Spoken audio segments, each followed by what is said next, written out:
O modernismo foi um movimento artístico de ruptura, tendo radicalismo em excesso como uma das principais características da sua primeira fase, que teve início em 1922 na Semana de Arte Moderna e se estendeu até 1930.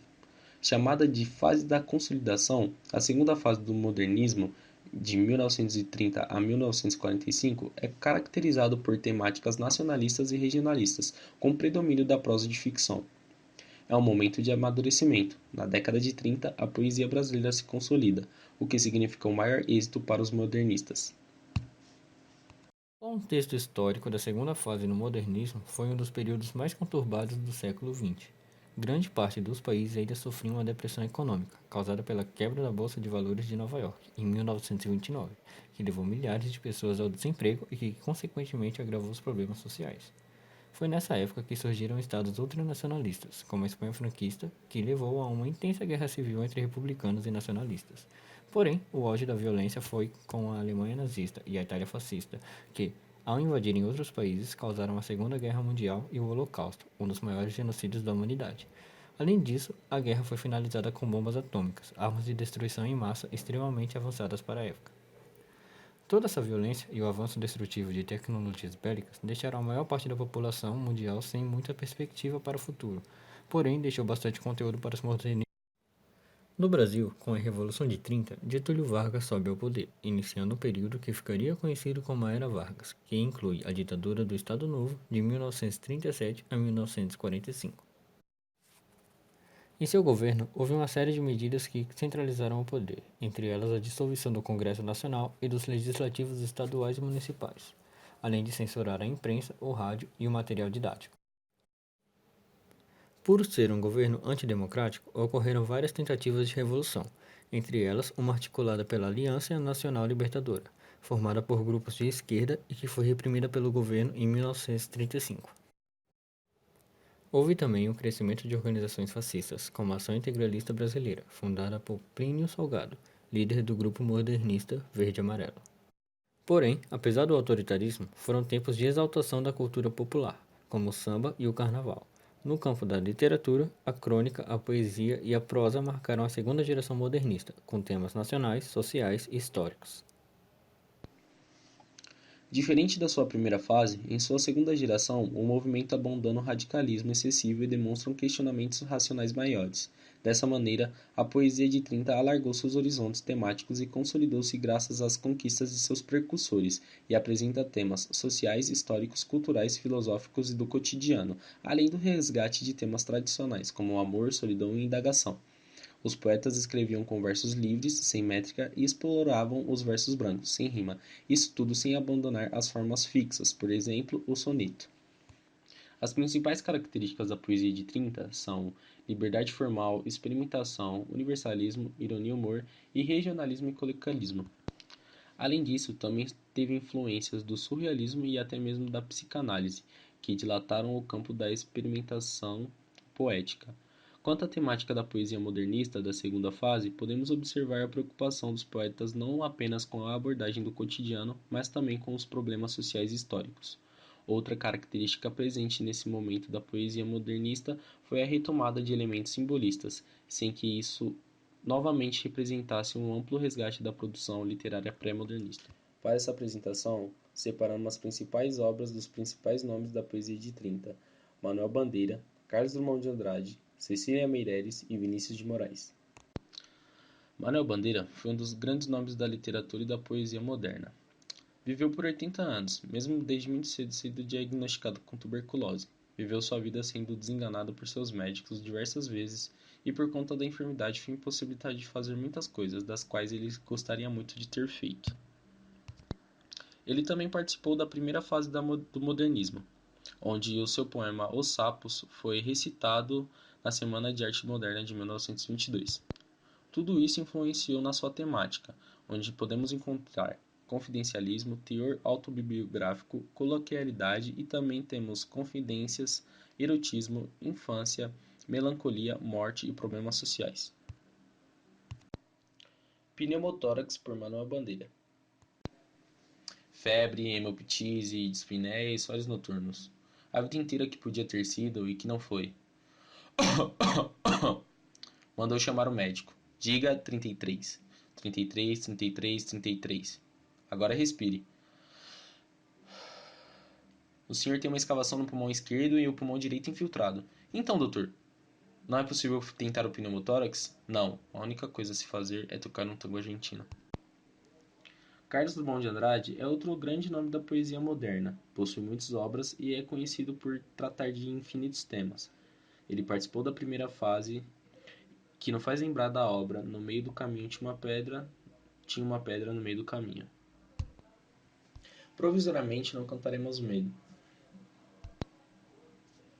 Provisoriamente não cantaremos o amor, que se refugiou mais abaixo dos subterrâneos. Cantaremos o medo, que esteriliza os abraços. Não cantaremos o ódio, porque esse não existe. Existe apenas o medo, nosso pai e nosso companheiro. O medo grande dos sertões, dos mares e dos desertos. O medo dos soldados, o medo das mães, o medo das igrejas. Cantaremos o medo dos ditadores, o medo dos democratas. Cantaremos o medo da morte e o medo depois da morte. Depois morremos de medo, e sobre o nosso túmulo nascerão flores amarelas medrosas.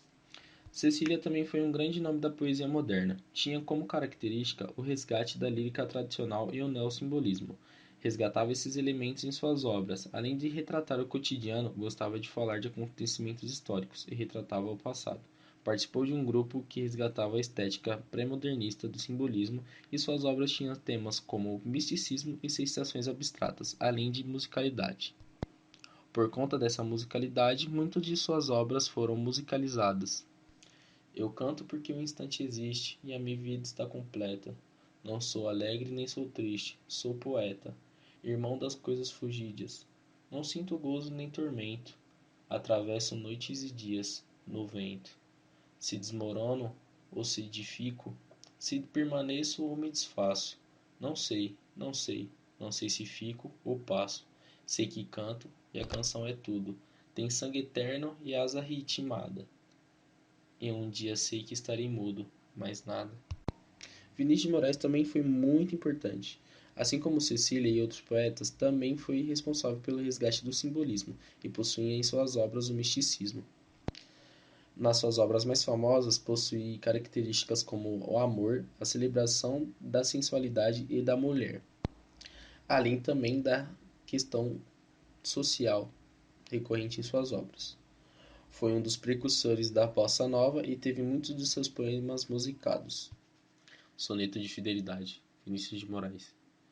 De tudo ao meu amor serei atento, antes e com tal zelo, e sempre e tanto, que mesmo em face do maior encanto, dele se encante mais meu pensamento.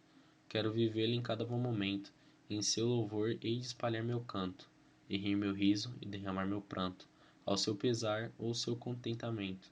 E assim, quando mais tarde me procure, quem sabe a morte, angústia de quem vive, quem sabe a solidão, fim de quem ama, eu possa me dizer do amor que tive, que não seja imortal, posto que é chama, mas que seja infinito enquanto dure. Bom, os poetas da segunda geração do modernismo deram continuidade às conquistas dos primeiros modernistas e criaram novas possibilidades temáticas, perpetuando a nova concepção de literatura defendida por seus antecessores e levando adiante o projeto de liberdade de expressão que possibilitou até mesmo a revisitação da literatura clássica.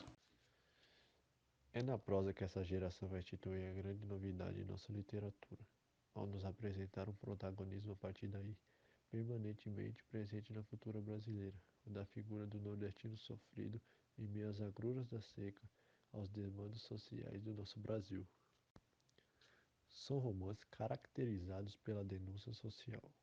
Houve um grande interesse por temas nacionais, uma linguagem mais brasileira, um enfoque mais direto dos fatos, aproximando-se de procedimentos do realismo. Na prosa, atingiu-se elevado grau de tensão nas relações do eu com o mundo, sendo assim o encontro do escritor com seu povo. Havia uma busca do homem brasileiro nas várias regiões, por isso o regionalismo ganhou importância com destaque às relações da personagem com o meio natural e social, que são elas seca, migração, problemas do trabalhador rural, miséria, ignorância, entre outros.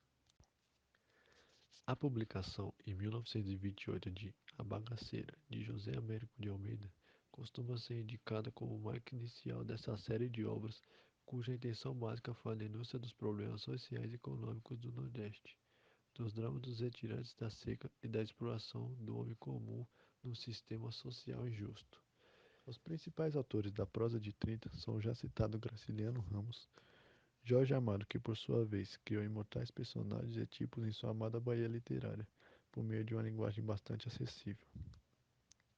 Raquel de Queiroz, primeira mulher a compor a Academia Brasileira de Letras, além da denúncia social, em suas obras deu a vez à análise psicológica. E por fim, José Lins do Rego nos apresentava em seus romances o ciclo da cana-de-açúcar. Escritos em primeira pessoa, estes romances retratavam literalmente a crise de tradição e a necessidade de modernização, a transformação do engenho em usina. Porém, um grande marco dessa safra de romances possivelmente seja a obra Vidas Secas, de Graciliano Ramos, publicada no ano de 1938. No livro, deparamos com a família de retirantes formada por Fabiano, Sinhá Vitória, seus 2 filhos e a tão humana cadela Baleia. A linguagem objetiva do romance parece metaforizar a própria ressequidão daquele ambiente.